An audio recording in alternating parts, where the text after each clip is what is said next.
When I tried to protect my wife, my son held me back so his wife could hit her. And after that, I made sure they paid for every single humiliation. That sentence became the foundation for everything that came after.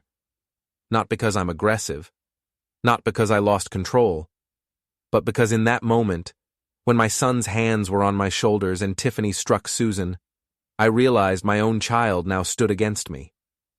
Before we continue, we ask you to hit the hype button, subscribe and like the video to help the channel grow. Tell us which city you are from in the comments.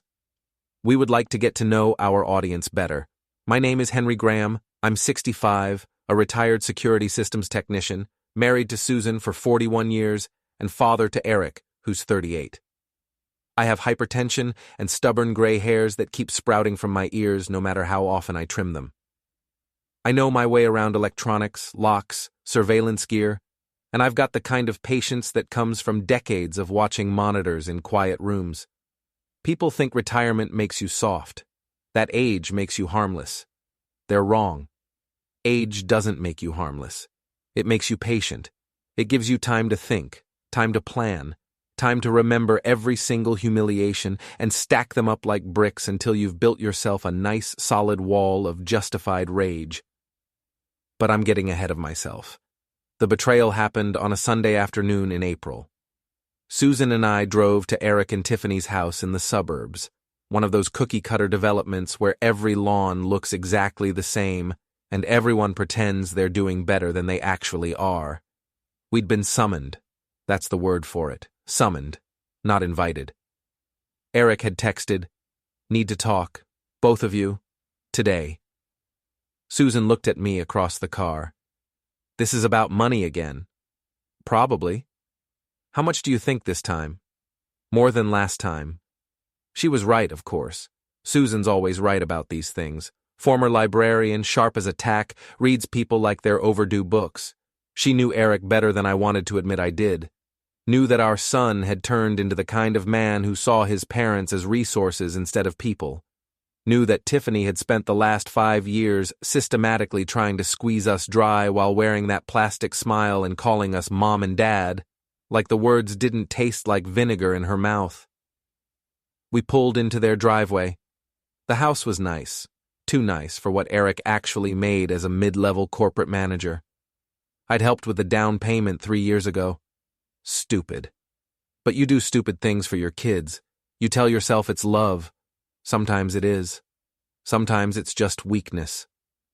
Tiffany opened the door before we knocked. She always did that. Always watching through the window, timing it perfectly so she could control the entrance. She wore white jeans and a cream sweater that probably cost more than my monthly medication budget.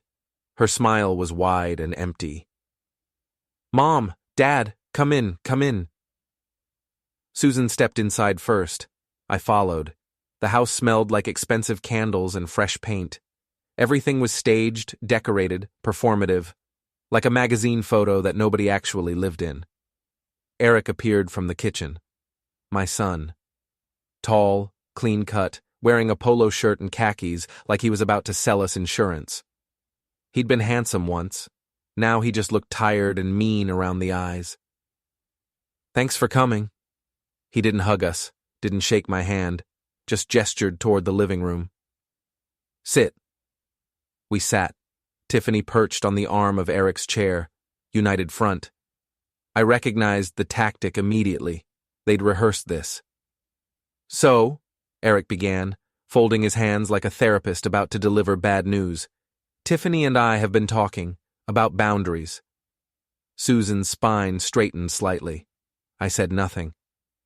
"We love you both," Tiffany added quickly, her voice dripping with false warmth. "But we need to establish some healthy distance. For our marriage, for our future." "What she means," Eric continued, "is that we can't keep being your fallback plan. We need you to respect our independence."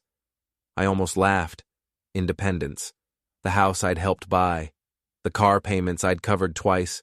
The credit card balance I'd cleared last Christmas when they'd overextended themselves. Independence. "That's fine," Susan said quietly. "We've never tried to intrude." "Well, actually," Tiffany's smile flickered. There have been times when you've been a little overbearing, showing up unannounced, calling too often, acting like we owe you something just because you're family. My hands tightened on my knees. Susan glanced at me. Easy, her eyes said. Not yet. We call once a week, I said evenly, and we've never shown up unannounced. That's not how we remember it, Eric said. Then your memory's faulty. The temperature in the room dropped 10 degrees. Tiffany stood up. See? This is exactly what we're talking about. You can't just accept feedback. You always have to be right. You always have to control everything. We're not trying to control anything, Susan said. We're just trying to be part of your lives. At what cost? Eric leaned forward. Dad, you know what your problem is. You think because you helped us out a few times, you own us. You think we owe you eternal gratitude. But that's not how it works. We're adults. We make our own choices. I never said you owed me anything. You didn't have to say it. It's in every look, every comment, every time you remind us about the down payment or the car or whatever other favor you think makes you entitled to an opinion about our lives. My pressure was rising. I could feel it behind my eyes, that familiar heaviness that meant I needed to calm down or risk a stroke. But I wasn't going to give them the satisfaction of seeing me vulnerable. If you want distance, I said slowly, then we'll give you distance. Good. Tiffany smiled again. And there's one more thing. Of course there was. We're going to need you to sign some paperwork, releasing any claim to the house, making it clear that the down payment was a gift, not a loan. Susan's hand found mine. That was already understood, I said. Was it? Eric's voice had an edge now. Because you keep bringing it up. Keep reminding us. So let's make it official, legal. That way, there's no confusion.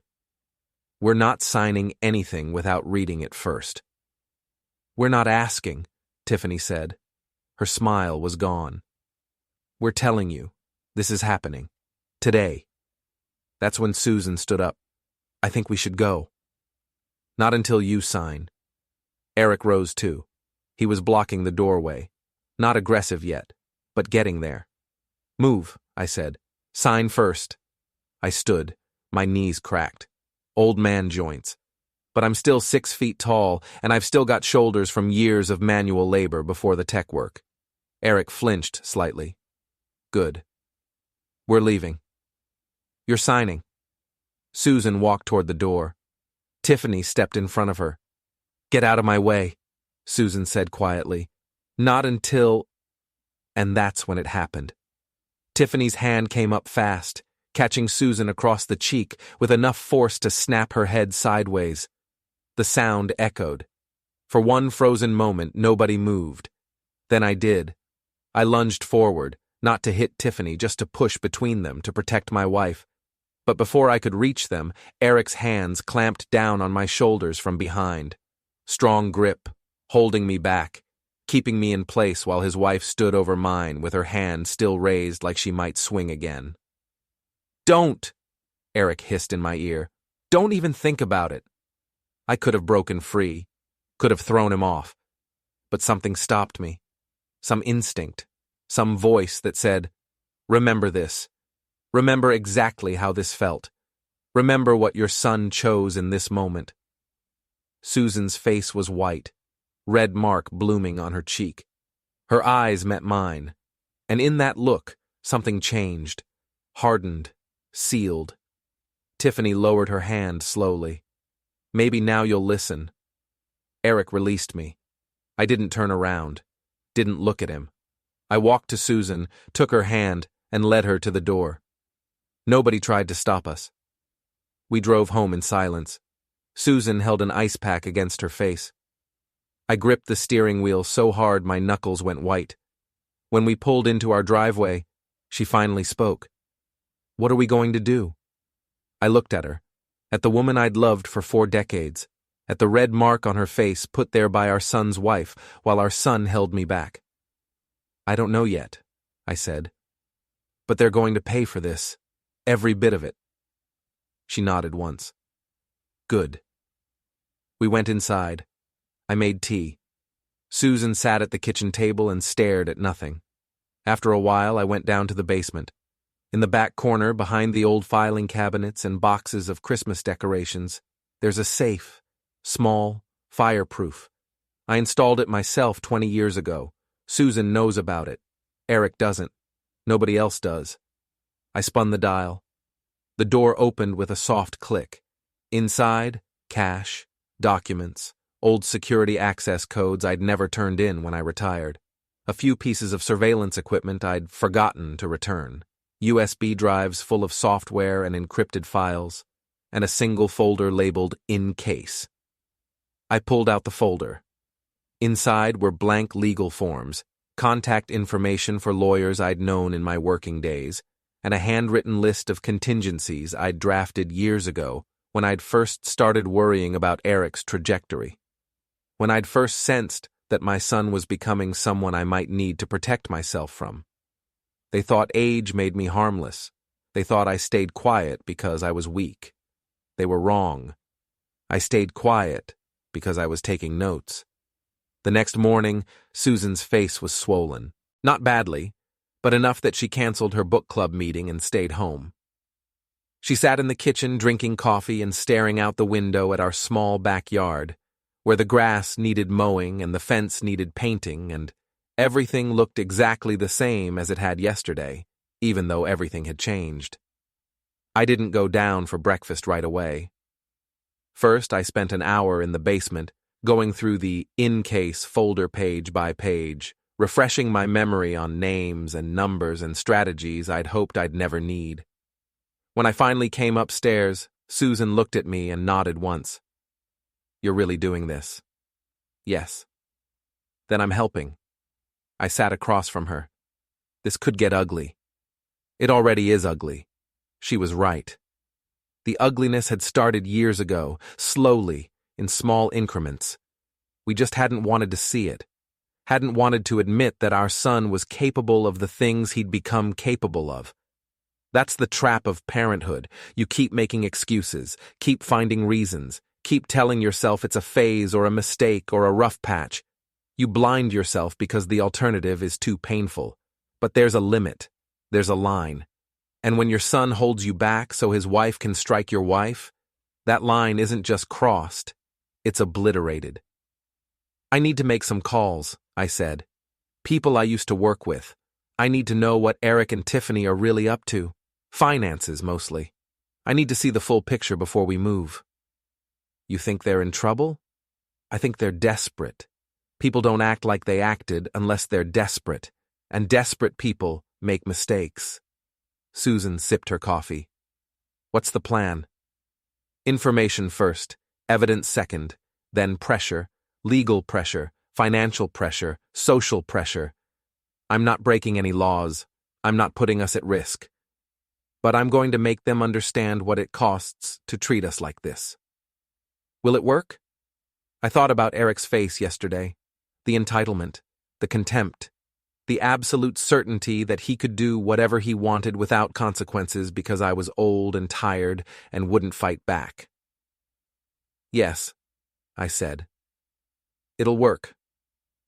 I started with a man named Paul Hendricks. We'd worked together for 15 years at the security firm, back before it got bought out and restructured and turned into something neither of us recognized. Paul had moved into private investigation after retirement, not the movie kind with car chases and gunfights, but the boring, methodical kind that involves public record searches and database diving and patient surveillance. I called him from the basement landline. Old habits. Cell phones can be tracked. "Henry Graham." His voice crackled through the speaker. "Haven't heard from you in 3 years. You finally leave Susan?" "She'd leave me first. Smart woman. What do you need?" "Financial background check. Detailed. I'll pay your standard rate." "On who?" "My son." Pause. "This is going to be interesting." I gave him Eric's details. Social security number, address, employer, everything. Paul didn't ask why. Professional courtesy. He'd send me a bill and a report, and neither of us would ever mention this conversation again. 2 days, Paul said. Maybe 3. Thanks. Henry? He hesitated. Whatever's happening, be careful. Family stuff gets messy. It already is. I hung up and stared at the phone for a long moment. This was real now. Committed. Once you start pulling threads, you can't stop halfway. You pull until the whole thing unravels. Upstairs, Susan was reading. She glanced up when I entered. Done? Started. How long until we know? Few days. She marked her page and closed the book. You know what I keep thinking about? What? Christmas. Last Christmas. When they came over and Tiffany spent the whole dinner on her phone, and Eric kept making comments about how we should downsize, how this house was too big for 2 people, how we should consider selling and moving into something more manageable. He was already planning it, already figuring out how to get us out of our own home so they could… What? Take it? Sell it? Use the money? I hadn't thought about that. But she was right. The comments, the suggestions, the concerned looks every time I complained about the water heater or the roof or anything that needed repair. They hadn't been genuine concern. They'd been groundwork. They want us out of the way, Susan said quietly. Not gone, just diminished, manageable, grateful, small enough that we don't take up any space in their lives except when they need something. That's not going to happen. No, she agreed. It's not. The next 2 days crawled. We didn't call Eric, didn't text, didn't reach out. I knew he'd interpret the silence as capitulation, as us licking our wounds and accepting our place. Good. Let him think that. Let him relax. Let him believe he'd won. I spent the time going through old files, financial records from years ago, receipts, canceled checks. Every time I'd helped Eric and Tiffany with money, I'd kept documentation. Not because I was planning revenge, just because I'm careful. Because I spent 40 years in a business where documentation meant the difference between proving your case and losing everything. Now that careful habit was going to pay off. Paul called on the 3rd day. Got something interesting. Tell me. Your son is $38,000 in credit card debt spread across 6 cards. 2 are maxed, 1's in collections. He's 3 months behind on his car payment. The mortgage is current, barely, but that's recent. He was late 4 times in the past year. His credit score has dropped 90 points since last year. I wrote everything down. Employment? Still working, but I made some calls. He's not well liked. Middle management position, but he's been passed over for promotion twice. Word is, he's abrasive, entitled. Thinks he's smarter than everyone around him. Classic problem employee. Good enough to not fire, not good enough to promote. What about her? Tiffany doesn't work. Hasn't in 5 years. Before that, she was in marketing, low-level stuff. Got laid off and never went back. Lives off Eric's income and apparently spends more than they make. Lot of credit card activity at high-end stores. She's building a lifestyle they can't afford. And the house? That's the interesting part. They refinanced 8 months ago, took out equity, $45,000. I felt something cold settle in my stomach. They what? Refinanced. Against the house you helped them buy. Took out almost every dollar of equity they'd built up. Spent it already, from what I can tell. New car for her, kitchen renovation, furniture, vacations, all documented on social media if you want to look. I didn't want to look. I didn't want to see my son's fiscal irresponsibility plastered across the internet for everyone to judge. But I would. Because I needed to know exactly what I was dealing with. Anything else? They've been talking to a lawyer, family law specialist. I couldn't get details, but the consultation was 3 weeks ago. You think they're planning something? I think they're exploring options, maybe trying to figure out if they can compel you to sign over claims to the house or establish legal boundaries or… He trailed off. Henry, I don't want to speculate, but if I were you, I'd protect my assets. Fast. I will. And Henry, one more thing. I pulled some public records. Restraining order filed against Eric 2 years ago. Dismissed, but it was filed. Neighbor dispute. Guy claimed Eric threatened him during an argument about property lines. My hands tightened on the phone. He's got a temper. Seems like it. Be careful. I hung up and sat in the silence of the basement, staring at my notes. $38,000 in debt, failed promotions, refinanced house, lawyer consultations. My son wasn't just desperate. He was drowning. And drowning people grab for anything nearby, drag it down with them if they have to. I climbed the stairs. Susan was in the living room waiting. Bad? She asked. Very. I told her everything. She listened without interrupting, her face growing harder with each detail. When I finished, she said, they were going to trap us, get us to sign something, establish legal precedent that we had no claim to anything, then, what? Ask for more money we don't have? Force us to mortgage this house to bail them out? Maybe. That's why she hit me, not because she lost her temper, because she wanted to intimidate me, wanted to show us they had the power. They thought if they scared us enough, we'd do whatever they wanted. Probably. Susan stood and walked to the window. Outside, the afternoon sun cast long shadows across the lawn. After a moment, she turned back to me. I want them to lose everything. The coldness in her voice shocked me, not because Susan isn't capable of anger. She is. But because she's usually the reasonable one, the one who tempers my impulses, who reminds me to think before acting, who keeps me grounded. Not this time. We're not going to destroy them, I said carefully. We're going to teach them a lesson. Same thing. No, one's revenge, the other's justice. We do this right, legal, clean. We make them understand consequences, but we don't become them. She stared at me for a long moment, then nodded slowly.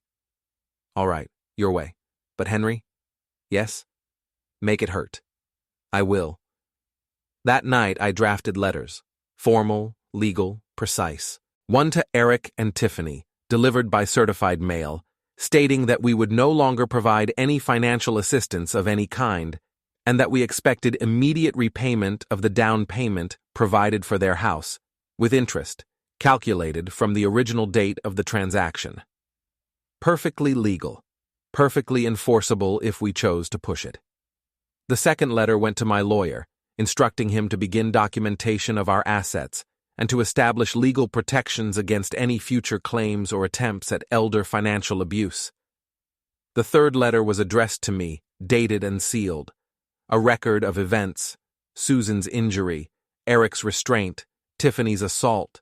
Witnesses, none except us, but documented in writing, signed, witnessed by our neighbor who's also a notary. Not enough for criminal charges, statute of limitations, lack of evidence, he said, she said, but enough to establish a pattern if things escalated.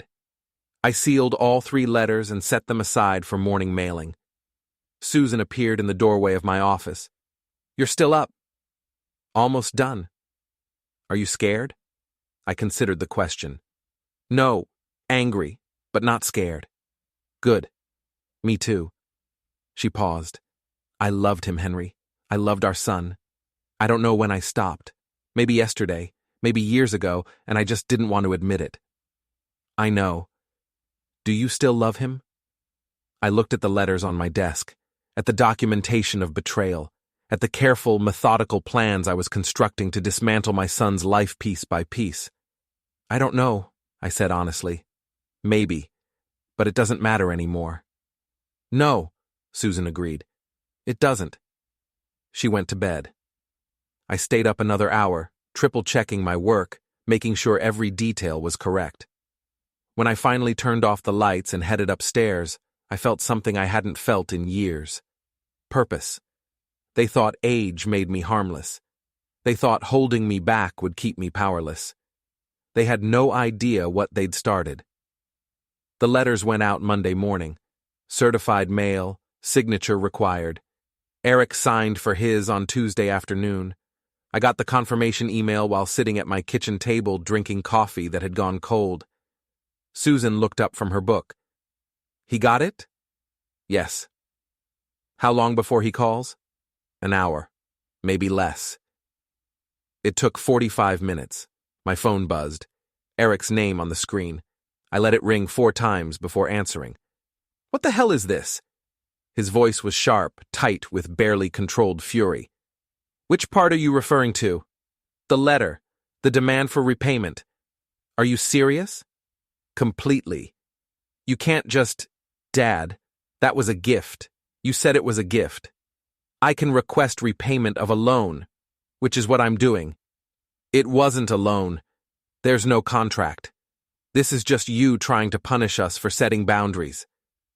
I took a slow breath, kept my voice level. The down payment was provided with the understanding that it would be appreciated, not refinanced against without discussion. You violated the spirit of the arrangement. I'm formalizing the terms retroactively. Silence. Then, you found out about the refinance. I did. That's none of your business. When you use money I gave you as collateral, it becomes my business. His breathing changed, faster, angrier.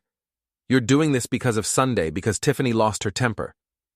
Tiffany assaulted my wife. You restrained me so she could do it. She slapped her. Susan's fine. Something hot flared in my chest. My wife has a bruise on her face from your wife's hand, and you, my own son, held me back to let it happen. We asked you to leave and you refused. That's not how it happened, and you know it. I know that you're a controlling, manipulative old man who can't stand that his son doesn't need him anymore. That's what I know. The words should have hurt. Maybe they would have, a week ago. Now they just confirmed what I already understood. My son was gone. Whatever child I'd raised, whatever person I'd hoped he'd become, that was over. In his place was this stranger who saw me as an obstacle. You have 30 days to respond to the letter, I said calmly. After that, my lawyer proceeds with collection. You're bluffing. Try me. I hung up. Susan was watching me carefully. How bad? Bad. He's not apologizing, not backing down. He thinks I'm bluffing. Are you? I thought about it, about the work it would take to actually pursue legal collection, the cost, the time, the family destruction that would follow. No, I said. I'm not bluffing anymore. That night, I drove to Eric's neighborhood. Not to his house. I'm not stupid. Just to the area. Parked 3 streets over and walked. It was late, after 10. Dark except for street lights and the occasional house window. Quiet suburban darkness where nothing ever happens and everyone feels safe. I walked past his street. Didn't stop, didn't stare, just looked. Their house was lit up, every window bright. I could see shadows moving inside. Eric's car in the driveway, Tiffany's SUV beside it. I kept walking, circled the block, noted the security, or lack of it. No cameras I could see, no alarm system stickers, just standard locks and the usual suburban assumption of safety. When I got home, Susan was waiting up. Well? No security to speak of, they feel safe. Good. I looked at her. At this woman who'd been a librarian, who'd spent her career helping children find books and teaching literacy classes, who'd never raised her voice in anger at anyone except our son in his teenage years. Now she was talking about making people feel unsafe with cold satisfaction. What had we become? No. Wrong question. What had they made us become? I'm going to start tomorrow, I said. Small things first. Public things. I'm going to make sure everyone they know understands what kind of people they really are. How? I smiled. It wasn't a nice smile. I've got 30 years of neighborhood contacts, church people, community groups, and I've got something they don't. What's that? The truth. The next morning, I started making calls. First to Margaret Chen, who lived 2 houses down from Eric and ran the neighborhood watch program. I'd met her years ago at a community barbecue. Nice woman, organized, connected to everyone. "Henry, it's been ages. How are you?" "I'm well, Margaret. Listen, I need to talk to you about something. About Eric and Tiffany." Her voice changed slightly, cautious. "Oh? They've been having some financial troubles. I wanted to give you a heads up as a neighbor. They borrowed money from us, a substantial amount, and they're refusing to pay it back. I'm not asking you to get involved. I just thought you should know, in case they start asking neighbors for loans or help." Oh my, I had no idea. They're good at hiding it. But I wanted to warn you, and maybe warn some of the other neighbors, just so everyone can protect themselves. Of course, thank you for telling me, Henry. I'll spread the word quietly. I appreciate it. I made 6 more calls that day, each one carefully worded, never accusatory, never emotional. Just concerned father warning good people about a potential problem. By evening, the story would be circulating through the entire neighborhood. Eric and Tiffany were in financial trouble. Eric and Tiffany couldn't be trusted with money. Eric and Tiffany were bad credit risks. It was petty. It was cruel. It was perfectly legal. And it was just the beginning. Susan made dinner while I worked. When we sat down to eat, she asked, "Do you feel guilty?" No. Me neither. We ate in comfortable silence. Outside, the sun set orange and red. Inside, we planned the next move. They thought holding me back would keep me powerless. They were about to learn exactly how wrong they were. The neighborhood whisper campaign worked faster than I expected. By Friday, Margaret called me back. "Henry, I thought you should know. Several people have mentioned your son to me. Apparently he's been difficult. Loud arguments with Tiffany that neighbors can hear. Problems with the homeowners association about late fees. One neighbor said Eric threatened him over a parking dispute last year." Threatened? Not physically, but aggressive, intimidating. The neighbor let it drop because he didn't want conflict, but now, with what you told me, people are connecting dots. Perfect. I hadn't needed to lie. Hadn't needed to exaggerate. Just gave people permission to talk about things they'd already noticed. Thank you for letting me know. Henry, be careful. I don't know what's going on between you and your son, but family things can get nasty. They already are. I hung up and checked my email. Paul had sent a follow-up report. More financial details. Eric had applied for 3 new credit cards in the past month, all denied. Tiffany had tried to open a store credit account, also denied. Their credit was tanking fast. Good. Let them panic. Let them feel what it's like when walls start closing in. Susan appeared in my office doorway. Tiffany called me. I looked up sharply. When? An hour ago. I didn't answer. She left a voicemail. What did she say? Susan pulled out her phone and played it on speaker. Tiffany's voice, tight and fake sweet. Hi, Mom. It's me. I wanted to check in. See how you're doing. I know Sunday was tense.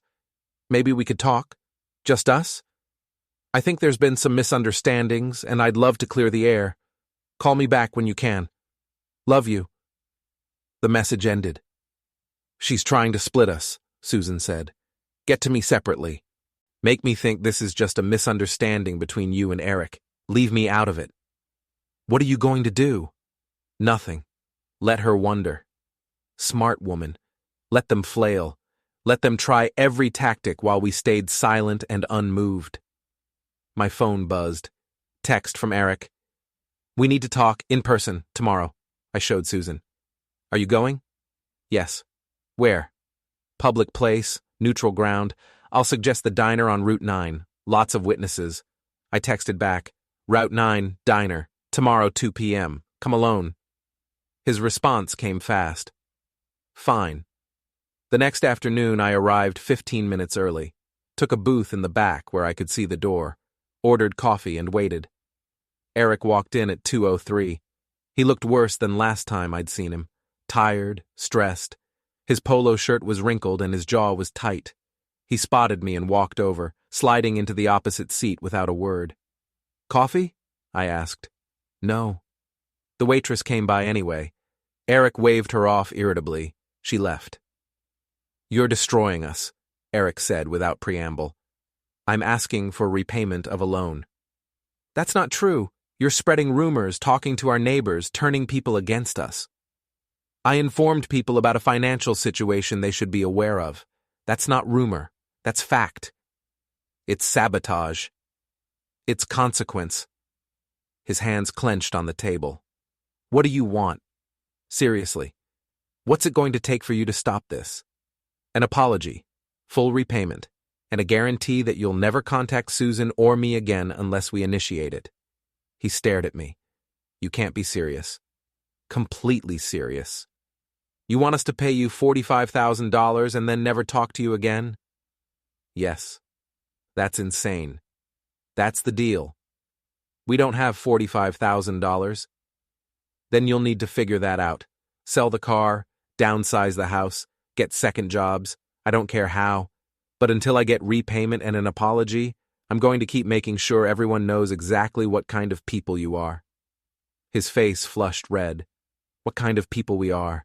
You're the one harassing us, stalking us, turning our neighbors against us. I haven't stalked anyone. I made phone calls. That's not illegal. It's harassment. Prove it. We stared at each other across the table. The diner hummed with quiet conversation around us. Normal people having normal days, none of them knowing they were sitting 20 feet from a father and son who'd become enemies. You know what your problem is? Eric leaned forward. You can't stand that I don't need you, that I built my own life. You have to tear it down because it makes you feel important, makes you feel like you still matter. I matter to Susan. That's enough. Susan's just as bad as you. She's always judged Tiffany, always looked down on her, always acted like she wasn't good enough for me. Susan never said a word against Tiffany until Tiffany hit her. Tiffany barely touched her. Tiffany assaulted her. You helped. I stopped you from overreacting. You held me back while your wife attacked mine.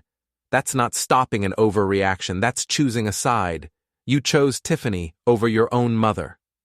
Something flickered in his eyes. Guilt? No. Just more anger. Tiffany is my wife, my family. You're just what? Just the past. The words landed like stones. Heavy. Final. I stood up, dropped a $5 bill on the table for the coffee. 30 days, I said. After that, my lawyer files for collection.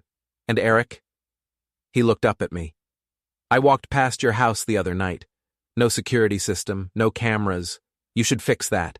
Never know who might be watching. His face went pale. Are you threatening me? I'm giving advice, friendly advice, from someone who used to install security systems for a living. I walked out before he could respond. The drive home took 20 minutes. My hands were shaking slightly on the steering wheel, not from fear, from adrenaline, from the savage satisfaction of watching my son realize he'd underestimated me. Susan was in the garden when I got home. She stood when she saw me. How'd it go? He's scared. Good. We went inside. I poured 2 glasses of wine even though it was barely 3 in the afternoon. We sat in the living room and didn't talk, just existed together in the quiet certainty that we were doing the right thing. My phone buzzed. Text from an unknown number. Stop harassing my husband or I'll call the police. Tiffany. I showed Susan. She smiled coldly.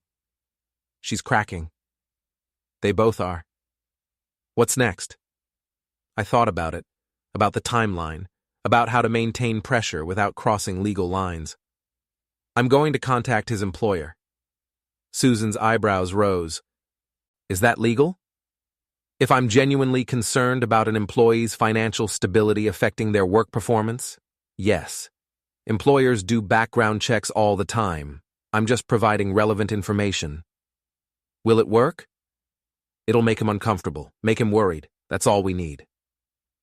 That night, I drafted another letter, this one to Eric's HR department, carefully worded, expressing concern as a family member about Eric's financial distress and asking if the company had employee assistance programs that might help.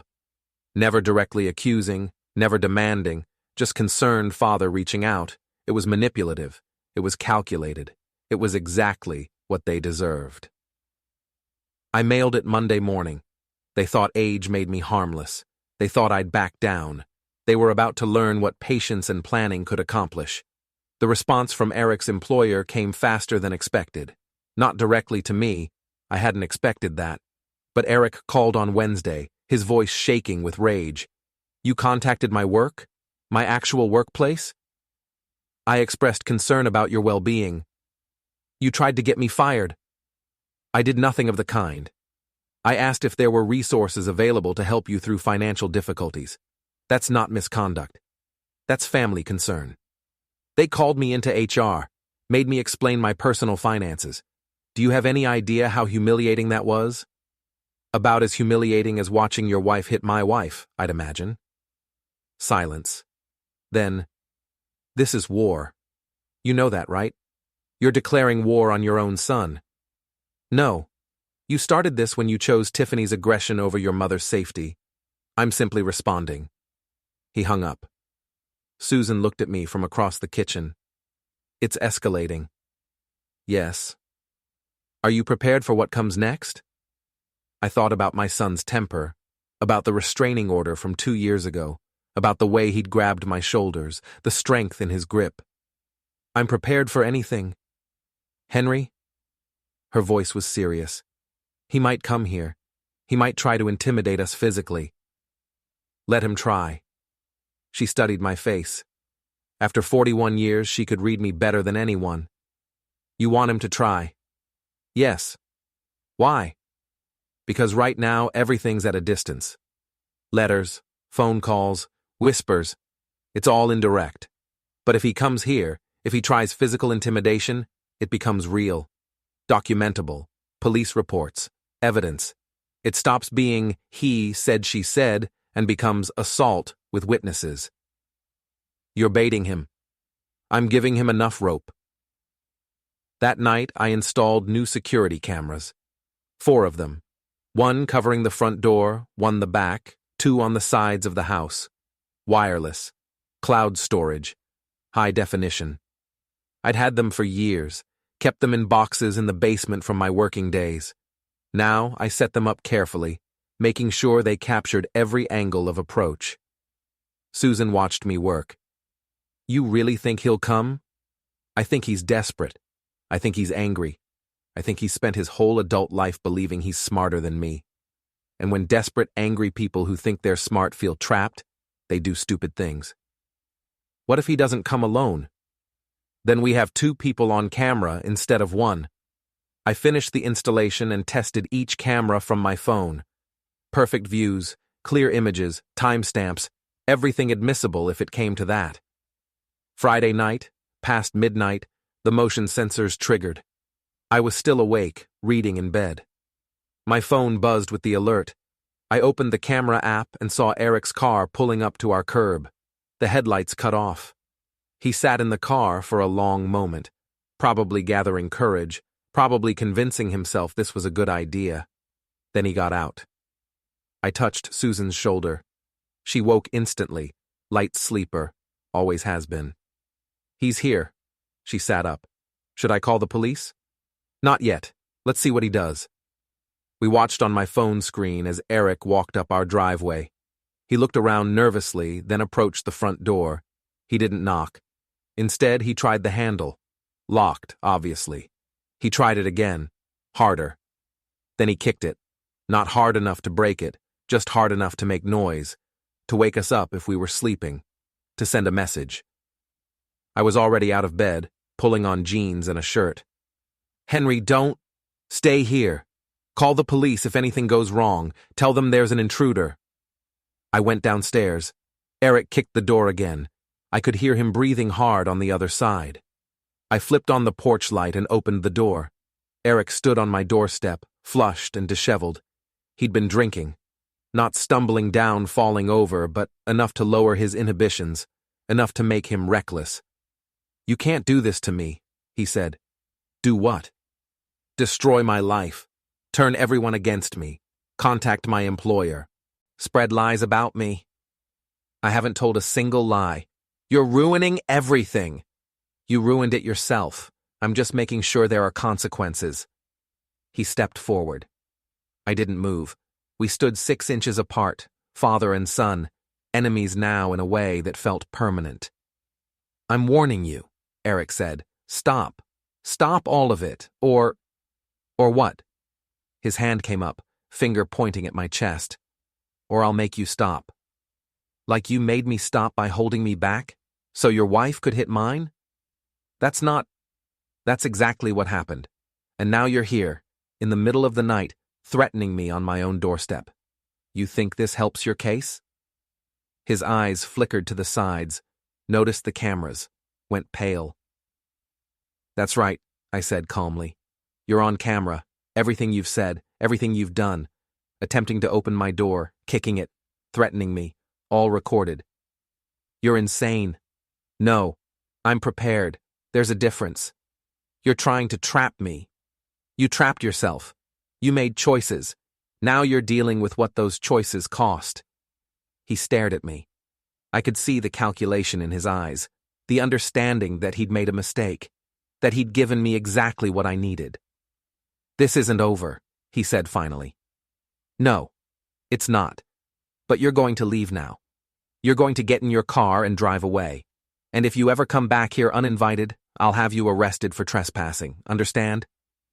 He turned and walked back to his car, got in, sat there for another long moment, then drove away. I went back inside. Susan was at the top of the stairs.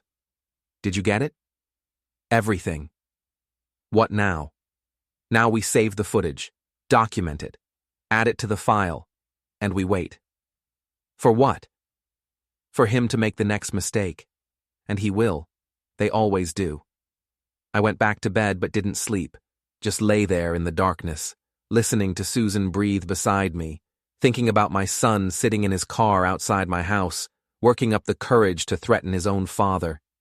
Somewhere along the way, I'd failed him, failed to teach him consequences, failed to show him that actions matter. I never managed to make him understand that respect isn't guaranteed just because we're related. But I wasn't failing now. Now I was teaching him the hardest lesson of all. You can't hurt people without getting hurt back. By Monday, Eric knew I had the footage. He sent a single text. Delete the video.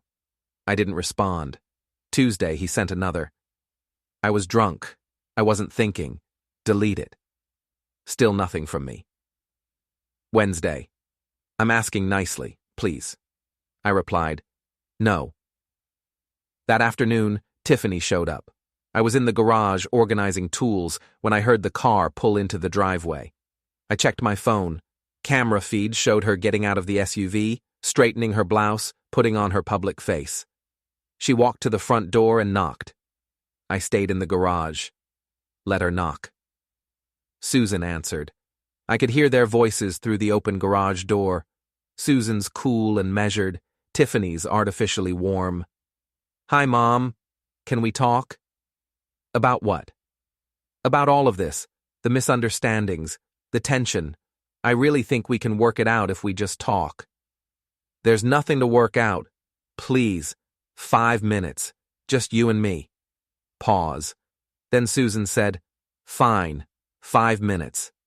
They went inside. I stayed in the garage but positioned myself where I could hear through the kitchen window. Tiffany started with apologies, carefully worded, strategic. I'm so sorry about Sunday. I lost my temper. It was wrong. I've been under so much stress and I took it out on you, and that's not fair. You hit me. I know. I'm so sorry. It was wrong. I was wrong. But Mom, Henry is making this so much worse. He's attacking Eric, spreading rumors, trying to get him fired. This has gotten so out of hand. Henry is responding to what you both did. We didn't do anything. We tried to set boundaries and he took it personally. Now he's punishing us for being independent. Susan's voice stayed level. You hit me. Eric held him back so you could do it. That's not setting boundaries. That's assault. It was a slap, a mistake. We apologized. No, you didn't. You came here with excuses. That's not an apology. Fine. I'm sorry. Truly, genuinely sorry. What do you want me to do? How can I make this right? You can't. Silence. Then Tiffany's voice changed, harder. So that's it? You're just going to let Henry destroy our lives? Let him turn our neighbors against us? Let him ruin Eric's career? Henry isn't destroying anything. You destroyed it yourselves. We asked for space. That's all. We asked you to respect our independence, and you both acted like we'd committed a crime. You refinanced the house against the down payment we gave you. You spent that money without telling us. You're drowning in debt. You came to us looking for a way to extract more money under the guise of boundaries. Don't insult my intelligence, Tiffany. I know exactly what you were doing. Another pause. When Tiffany spoke again, her voice was ice. You know what your problem is? You and Henry think you own us. Think we owe you eternal gratitude for basic parenting. But we don't owe you anything. We're adults. We make our own choices. Then make them. But don't expect us to fund them or tolerate you hurting us. Fine. But tell Henry to back off. Tell him to stop the harassment or there will be consequences. Is that a threat? It's a promise. Eric is at his limit. He's talking about going to the police, about filing a restraining order, about what? Coming to our house drunk at midnight, threatening his father, kicking our door? Tiffany went quiet. Yes, Susan continued. We have cameras. We have everything recorded, so if Eric wants to go to the police and explain why he was here making threats, he's welcome to try. You're recording us? We're protecting ourselves, something we should have done years ago. I heard movement. Tiffany standing, probably. Her voice was tight now, all pretense dropped. You're both going to regret this. When Eric loses his job because of your lies, when we lose the house, when our lives fall apart, it'll be on you. And your grandchildren will know exactly who to blame. We don't have grandchildren. We were going to tell you. I'm pregnant. The words dropped like a stone. Susan's response came after a long moment. Get out of my house. Did you hear me? I'm pregnant. You're going to be grandparents, and you're destroying your grandchild's future before it's even born. Get out. Fine. But remember this moment. Remember that you chose revenge over family. Remember that you... The front door opened and closed. Footsteps, car door, engine. Tiffany drove away. I walked into the house. Susan was standing in the kitchen, hands gripping the counter, knuckles white. Did you hear? Yes. Do you think she's really pregnant? I don't know. Maybe. Or maybe it's another manipulation. Henry. She turned to me. Her eyes were wet but not crying. If she's pregnant, it doesn't change anything. That's our grandchild. Maybe, if she's telling the truth. But even if she is, it doesn't change what they did, doesn't excuse it, doesn't obligate us to accept abuse. But no buts. Susan, listen to me. This is what abusers do. They find your weak spot. They push that button. Right now she's desperate, so she's using pregnancy, real or fake, to make you feel guilty, to make you back down. Don't let her. Susan closed her eyes. I wanted grandchildren. I know. I wanted to be part of their lives. I know. But not like this. No, not like this. She opened her eyes and looked at me. We keep going? We keep going. That night, I reviewed the camera footage of Tiffany's visit. Audio was clear. Video was clear. Her threats, her manipulation, her confession about the pregnancy used as leverage, all documented. I copied the files to 3 separate drives, sent one to my lawyer with instructions to hold it sealed unless needed, put another in the safe deposit box at the bank, kept the third at home. Susan came into my office. What are you doing? Protecting us. From what? From whatever comes next, because they're not done. They're going to escalate. How do you know? Because they're cornered. And cornered people either surrender or attack. Eric doesn't know how to surrender. What if they really go to the police? Then we show our evidence. Show them Eric's midnight visit. Show the refinancing fraud. Show the debt. Show everything. We've got documentation. They've got excuses. She sat in the chair across from my desk. This is really happening, isn't it? We're really at war with our own son. Yes. I keep thinking I'll wake up, that this is some nightmare, that I'll wake up and Eric will be 10 years old again before everything went wrong. When do you think it went wrong? She considered. High school, when he started believing he was smarter than everyone, when we didn't correct that attitude enough, when we let him slide because we didn't want conflict. We did the best we could. Did we? Or did we take the easy path? Let things slide that we should have confronted? Maybe. But he's an adult now. He made his own choices. We can't take responsibility for all of them. Can't we? I didn't have an answer for that, so I just reached across the desk and took her hand. We sat like that for a long time, two parents mourning a son who was still alive but gone in every way that mattered. Outside, the night was quiet. Inside, we prepared for the next battle, because it was coming. I could feel it, could sense it the way you sense a storm before the first drops fall. Eric was at his limit, and when people reach their limits, they break. I just had to make sure he broke in a way I could control. The next escalation came from an unexpected direction. Friday morning, a car pulled up outside. Not Eric's, not Tiffany's. A silver sedan, official-looking. Two people got out, a woman in a business suit and a man carrying a briefcase. Susan saw them through the window. Who are they? I checked the camera feed, zoomed in on their faces. I don't know. They walked to the door, knocked professionally. I opened it. Henry Graham? The woman asked. Yes. I'm Patricia Morales from Adult Protective Services. This is James Park, my supervisor. We've received a report of concern about your welfare. May we come in? My stomach dropped. A report from who? We can't disclose that, but we're required to follow up on all reports. May we come in? I stepped aside. Susan appeared in the hallway, face pale. They sat in our living room. Patricia pulled out a folder. We've received information suggesting you may be experiencing cognitive decline and financial manipulation by outside parties.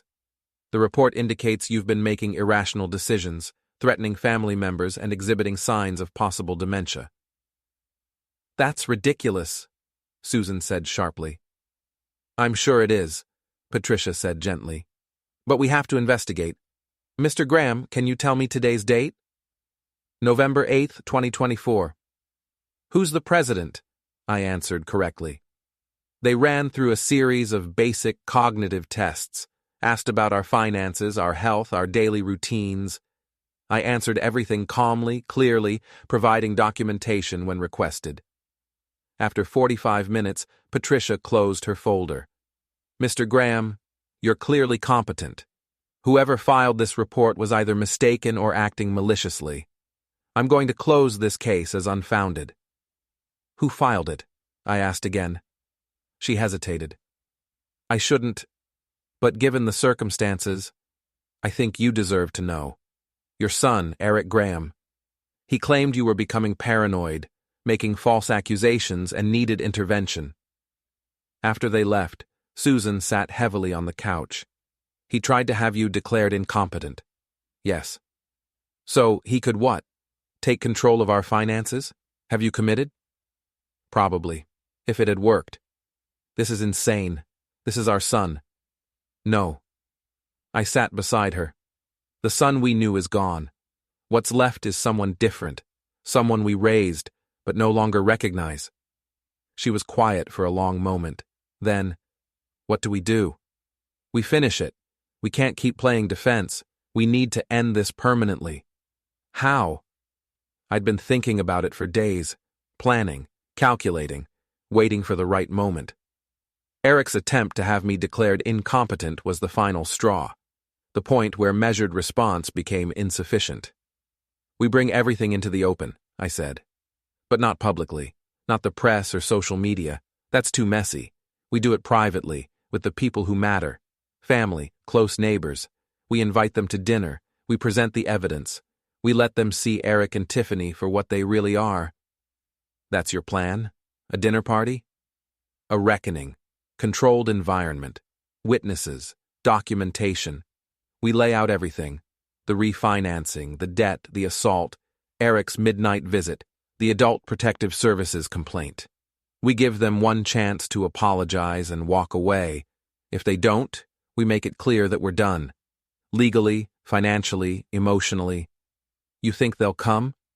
If we phrase it right, if we make it sound like an opportunity for reconciliation, they'll come because they're desperate, because they still think they can manipulate us.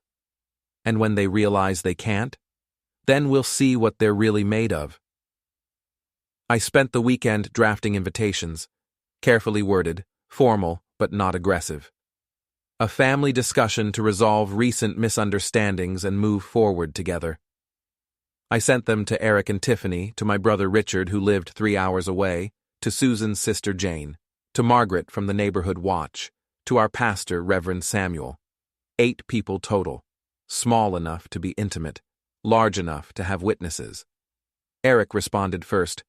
"What's this about?" I replied. "Reconciliation. A chance to clear the air. You expect us to just show up for dinner after everything you've done? I expect you to show up if you want any relationship with us going forward. Your choice." 2 days of silence. Then, "Fine. We'll be there." The dinner was set for the following Saturday. I prepared meticulously. Printed documentation, financial records, copies of the threatening letters, screenshots of text messages, the video footage from the cameras, put everything in folders, one for each guest. Susan cooked, roast chicken, vegetables, good wine, made the house look normal, comfortable. A regular family dinner except for the folders stacked on the side table. Guests arrived at 6. Richard and Jane first, confused but willing. Margaret looking concerned. Reverend Samuel in his usual calm, assessing manner. Eric and Tiffany came last, faces tight, defensive. We ate first. Polite conversation, weather, sports, neutral topics. Eric barely touched his food. Tiffany kept glancing at the folders. After dessert, I stood. "Thank you all for coming. I know this is unusual. But Susan and I needed to address some things with witnesses present, with people we trust who can see the truth clearly." Eric's jaw clenched. "Here we go." "Please don't interrupt. You'll have a chance to respond." I handed out the folders. Inside, you'll find documentation of the last 3 months. Financial records showing that Eric and Tiffany refinanced their house against money we provided, without discussion. Records of their debt, $38,000 in credit cards, car payments 3 months behind. Text messages and emails showing a pattern of manipulation and financial pressure. Tiffany's face flushed. "You have no right." "I have every right. You made this a public issue when you tried to have me declared incompetent through Adult Protective Services, when you spread lies about me to my neighbors, when you assaulted my wife." "I didn't assault anyone." "There's a sworn statement in those folders, from Susan, describing how you slapped her, how Eric held me back to prevent me from protecting her." The room went silent. Everyone reading, faces changing as they processed the information. Richard looked up at Eric. "Is this true?" Eric's hands were fists. "It's out of context. They're twisting everything." "Then explain the context," I said calmly. "Explain how any context makes it acceptable to hit someone's wife while their son restrains them." "She was in my face. She wouldn't leave." "We tried to leave. You blocked the door." "That's not—" He stopped, looked around the table at the faces watching him, realized he was trapped. Tiffany stood abruptly. "This is ridiculous. You invited us here to humiliate us in front of everyone. This isn't reconciliation. This is revenge." "No," Susan said quietly. "Reconciliation would require apology, acknowledgement, change. You've offered none of those things. This is consequence. Consequence for what? For trying to have an independent life? For abuse, I said flatly. Financial, emotional, physical, all documented in those folders. Tiffany turned to the others. Don't you see what they're doing?